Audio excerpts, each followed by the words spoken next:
Merci. La parole est à Madame Kavvadía du groupe GUE.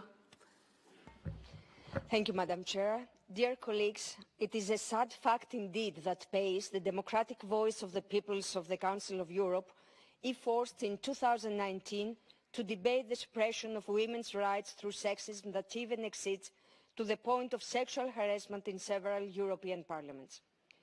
Politics are by default a highly antagonistic arena that is traditionally occupied in its majority by men. As that stereotype is being challenged by female politicians all over the world, phenomena like sexism and sexual harassment that have to do mainly with power and dominance through suppression make a steady appearance. Even more worrisome is the fact that sexism and sexual harassment, more often than not, go unreported and underestimated. Are we afraid as women to report and denounce such behaviour in our parliaments?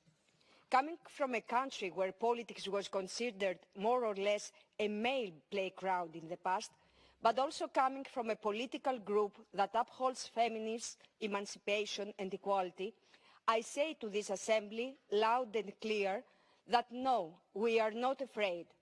We are not afraid to stand up against sexism in our parliaments, and we are not afraid to state very clearly that even in this Assembly has not always been immune to sexist behaviour.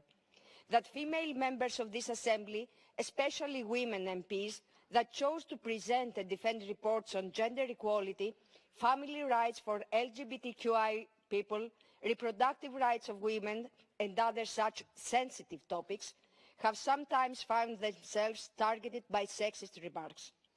That's why initiatives as the Not in My Parliament campaign initiated by President Pasquet is more than necessary in order to make everyone understand that this kind of attack must never go unanswered.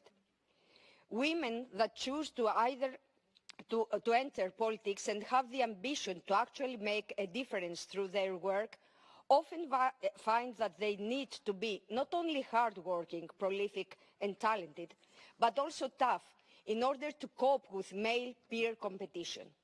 This toughness, rather than merit, ideas and the spirit of hard work and progress, are too often considered as a necessary skill of a women politician.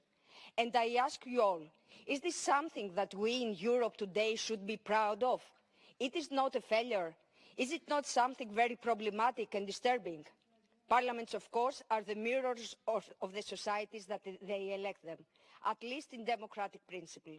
In our Europe in crisis, these societies have to defend themselves not just against neoliberalism, but also against resurgent fascism. And we need to acknowledge that openly. And we all know the notion that fascism has for women and women's rights. Therefore, feminism tied to class struggle and the fight for equality and social rights is more relevant than ever today. Thank you very much. Merci à vous.